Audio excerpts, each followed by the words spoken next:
बैगन चोर की कहानी बहुत पुरानी बात है। एक राज्य में एक राजा राज्य करता था। राजा के महल के पास सब्जी का बागान था। राजा के महल की सब्जियां इसी बागान से जाती थीं। राजा को बैंगन बहुत पसंद था। राजा ने नए किस्म की प्रजाति का बैंगन अपने बागान में लगवाया। जब बैंगन की फसल आई, तब राजा ने सोचा कि बैंगन का भरता और बाटी का खाना रखा जाए, जिसमें महल के सभी मंत्री, सैनिक और कर्मचारी शामिल होंगे।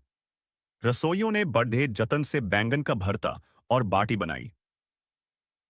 खाना बहुत स्वादिष्ट था। राजा सहित महल के सभी लोगों ने जी भरकर बैंगन भरता और बाटी का मजा लिया। राजा का एक प्रिय मंत्री था। उसे भी बैंगन भरता और बाटी बहुत पसंद आए।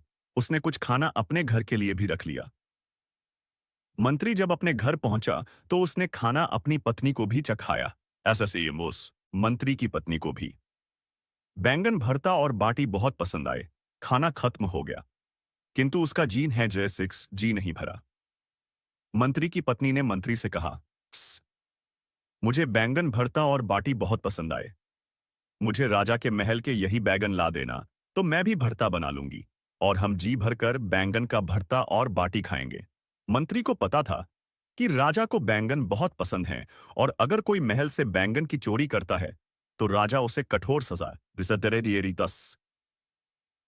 मंत्री बोला, भगवान, ये राजा के बागान के बैंगन हैं। इन्हें जो भी तोड़ ढाता है, राजा उसे कठोर से कठोर दंड देता है। किंतु मंत्री की पत्नी को बैंगन का भरता और बाटी इतने पसंद आए कि वह मंत्री की कोई बात सुनने के लिए तैयार नहीं थी। उसने धमकी दी कि अगर उसे राजा के महल के बैंगन नहीं मिले तो वह हमेशा के लिए मायके चली जाएगी। मंत्री को अपनी पत्नी के क्रोध के आगे राजा का क्रोध सहना ज्यादा आसान लगा। मंत्री ने तय कर लिया कि वह राजा का दंड सह लेगा, किंतु पत्नी को राजा के बागान से बैगन लाकर देगा। दूसरे दिन सुबह होते ही मंत्री राजा के महल पहुंचा और बागान का मुआयना करने। मौका पाते ही मंत्री ने कुछ बैंगन तोड़ ढक कर रख लिए और घर आकर पत्नी को दे दिए। मंत्री की पत्नी बहुत खुश हुई और शाम होते ही उसने बैंगन का भरता और बाटी बनाई।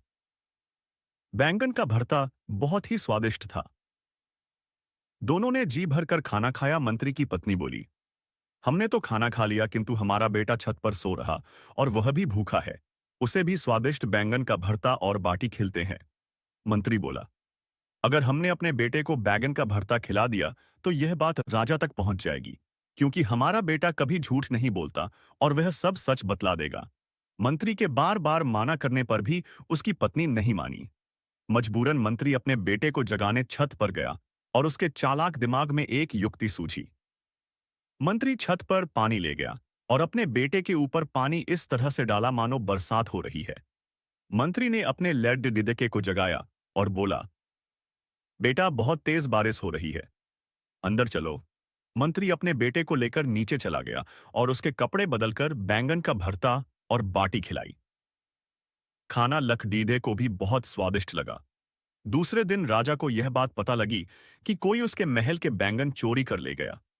यह देखकर राजा को बहुत गुस्सा आया और उसने अपने सैनिकों को चोर को ढूंढकर लाने का आदेश दिया। सैनिकों ने पतासाजी करी तो पता लगा कि सुबह मंत्री जी बागान में आए थे। यह बात राजा को बतलाई गई और राजा ने मंत्री को बुलावा भेजा। मंत्री जी समझ गए कि राजा को उस पर शक है। मंत्री राजा के पास पहुंचा तो राजा ने उससे पूछा कि क्या उसने महल के बैंगन चोरी किए हैं। मंत्री ने कहा, महाराज, मेरी इतनी हिम्मत नहीं है कि मैं आपके बागान से बैंगन चोरी कर सकूं। राजा को पता था कि मंत्री का बेटा कभी झूठ नहीं बोलता है। उसने मंत्री के बेटे को बुलाया और पूछा, बेटा, कल तुम्हारे घर में खाने में क्या बना था। मंत्री के बेटे ने बतला दिया कि कल रात उनके घर बैंगन का भरता और बाटी बनी थी। लगदद्दे की बात सुनकर सभी को यकीन हो गया कि मंत्री ने ही बैंगन चोरी किए हैं और अब उसे कठोर दंड मिलेगा। राजा मंत्री से बोला, मंत्री जी, कल सुबह आप बागन गए और आपके बेटे की बातों से यह सिद्ध हो गया कि आपने ही बैंगन चोरी किए हैं। मंत्री बोला, महाराज, इससे पूछिए कल रात मौसम कैसा था। राजा को कुछ अजीब लगा, किंतु उसने मंत्री के बेटे से कल रात के मौसम के बारे में पूछा। मंत्री का बेटा बोला, महाराज, कल रात बहुत तेज बारिश हो रही। राजा बोला, कल रात में मौसम खुला हुआ था और बारिश की एक बूंद नहीं गिरी। तभी मंत्री बोला, महाराज, यही तो मैं आपसे बतलाना चाह रहा था। दरअसल परसों जब मैं महल से बैगन भरता और बाटी खाकर गया था, तब मैंने यह बात अपने घर में बतलाई और बतलाया कि बैंगन का भरता और बाटी बहुत स्वादिष्ट थे। तभी से बालक बैंगन का भरता भंगता हुआ सो गया और सपने में कुछ भी बड़बड़िढ़ा रहा था और बैगन भरता और बरसात होने की बात कर रहा है। राजा ने यह जानते हुए कि मंत्री की बैंगन चोर है, मंत्री को छोड़ दी आह दिया और मंत्री की बुद्धिमानी का आने कायल हो गया। शिक्षा, बुद्धि से बढ़ी मुसीबत को टाला जा सकता है।